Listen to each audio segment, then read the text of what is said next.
Hello and welcome, and new video, new room today. So I just wanted today to talk about Kai Havertz and where his future at Arsenal lies. Lost amongst all the other news at the weekend, where Miles Lewis-Skelly and the fallout of that has obviously dominated. The centre forward issue reared its head a little bit because Kai Havertz missed at least three, if not four, really good chances in that game. And had he taken one or two of them, he would have put the game to bed earlier. And it's understandably raised a question about Arsenal's forward line and strikers and whether he's good enough at the club. It's obvious Arsenal are obviously in the market for a new number 9. The fans are desperate to see it. So what does that really mean for his future? So I just wanted to explore that a little bit. Obviously, Kai Havertz has had 18 months now. He signed in the summer of 2023 for £65 million from Chelsea. And it's fair to say that the signing split the opinion amongst Arsenal fans at the time, and arguably still does to some extent. When he signed, very few were sold on him, and some were openly hostile to his arrival. They labelled him another Chelsea reject after past failed signings.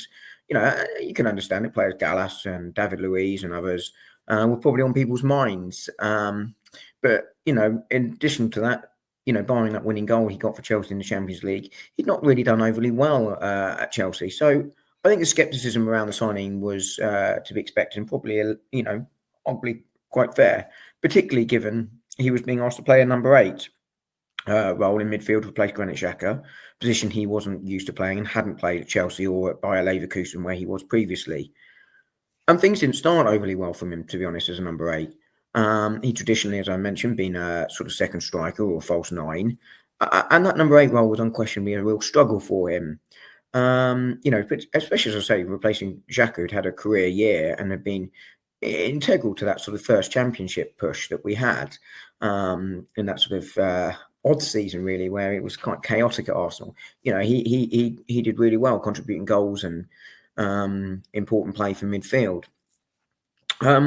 So, given that, Havertz, obviously did struggle to win the fans over. He offered very little in those early games. There's no question about it. He worked hard. He tried to understand the new role. But, if we're honest, he struggled to understand his positioning. He failed to understand when he should be arriving in the box, when to hold position, when to move forward, when to defend. And that was particularly evident when, our left-back inverted into midfield. He sort of almost crowded out space and was too close. And you could see it sort of visibly affecting his confidence and form in those early days. And it took him a long time to score. He eventually got it with a penalty that was gifted to him at Bournemouth. And we had that somewhat embarrassed celebration from him. But Mikel Arteta, we know he's stubborn and he persisted. But actually injury, I think it was, if I remember rightly, forced him to move Havertz into the number 9 role, sort of early in the new year, around, Christmas, New Year time. And there's unquestionably his performance significantly improved. And that form sort of coincided with Arsenal going on a very good run. And we went toe-to-toe with City last year in a title bid that, ultimately fell short. But he scored 14 goals and 7 assists, I think it was, no, that's this season. Apologies, but he did go on to do really, really well for us. It was 14 goals and 7 assists. Apologies, in all competitions last year, from 51 games. Obviously as a striker, that's not good enough. But he did play, a significant number of those minutes not as a striker, which has to be taken into account. And he looked much better in that number 9 role. He scored goals. He pressed well. And that work rate continued. Obviously, fast forward then to the summer of 2024, and Arsenal clearly still wanted number 9. We tried to get Benjamin Sesko. That ultimately failed. But that probably had more to do with Gabriel Jesus' future rather than Havertz. But as I say, we ultimately didn't land one for many, many reasons, and Havertz was continuing in the role as the number 9 to start the season. Things have been mixed, but certainly not awful this year. I've mentioned his work rate and pressing quite a lot. That continues to be high. And he's played most of his games as number 9, but not all. He's played a couple of games sort of 10 in that weird odd few games he played with Trossard when neither was really the striker. I think one game out on the right and a couple in the number 8 role where, hopefully we'll never really see him again. And this season, and it's where I got mixed up a little bit earlier, he scored 14 goals and 4 assists from 31 games. So it's nearly 1 goal every 2 games.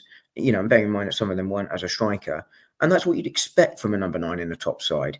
But it is certainly one that can be improved on. In terms of his abilities, I think, we're seeing it quite a lot this season. He's got the ability to move in and around the box. We saw it again against Wolves, where he managed to get sort of on the blind side of a defender for that header where the Wolves goalkeeper made a good save from one of the headers Havertz should have scored, and then got ahead of him into the box as Martinelli's cross arrived. And we've seen that quite a lot. And, he picks those awkward spots for defenders where they just don't want to follow him either in the box or out of the box. And some of the issue there when he picks up those good positions outside the box is that he doesn't always get runners ahead of him to allow him to create that extra bit of space to either find the pass or get the ball away. But for all that sort of work rate and pressing and that clever movement that he does do, there are definitely downsides to his performance. And I think it would be wrong to overlook them. He isn't a natural finisher. I think that's quite clear. He tends to take that extra touch rather than go for that shot early. And he can overthink things slightly. And as I say, that extra touch he takes, I think, can bring a goalkeeper defender a little bit more time to set themselves and get in the right position to make the block. And he also receives the ball with his back to goal a little bit too much. And again, that means it's taking him slightly longer to get that bit forward. And it's a little bit easier for the defender to manage him in that position. Whereas if he was sideways on, he can sort of take that touch and go past them. And additionally, he does drift wide a bit too often, but I suspect that might be an instruction from the manager rather than him. But obviously the big glaring thing is that he does miss too many chances, and that does lead to understandable criticism. I think that's probably a fair reflection on his career, but the big question is what's next for him. And I think with Jesus' career essentially over at Arsenal, Arsenal definitely look to bring in another forward. They need to bring in one this January. We've explored that, and I've said that several times. We can't just continue with Havertz up front for the season. He will get injured because he will be knackered. And you could see that at the end of the Wolves game. He looked absolutely spent at the end of that game. And he certainly should be resting in what will be, when you're listening to this, tonight's game against Girona. And he can certainly be upgraded. I think anyone suggesting he can't is simply wrong. And I think his replacement will need to be someone with a slightly different profile to him. Havertz obviously more of a false 9. We need a real number 9. Someone like Isak would be ideal, transform the attack in a way that Havertz couldn't. But that's more of a dream for the summer than now, unfortunately. But there are others, Gyökeres, Sesko, Osimhen. We need a stop striker.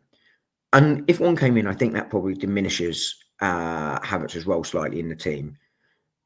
Some people say sell him. Get rid of him. He's not good enough. I think that's fundamentally incorrect.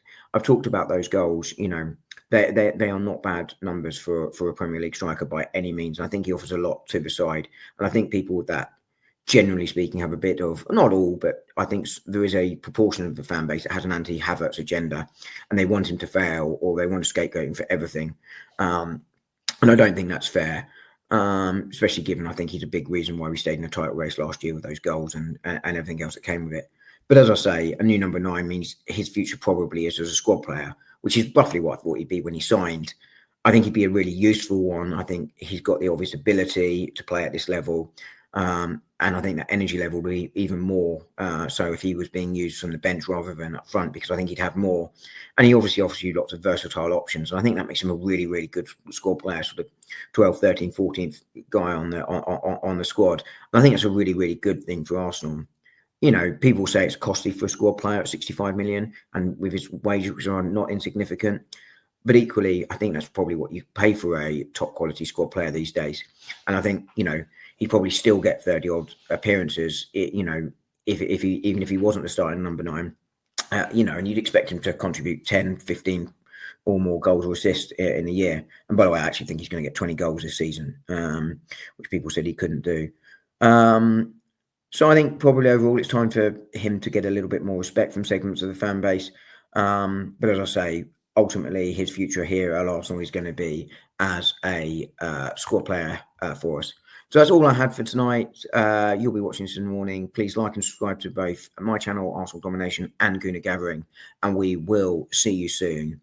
Thanks very much. Bye.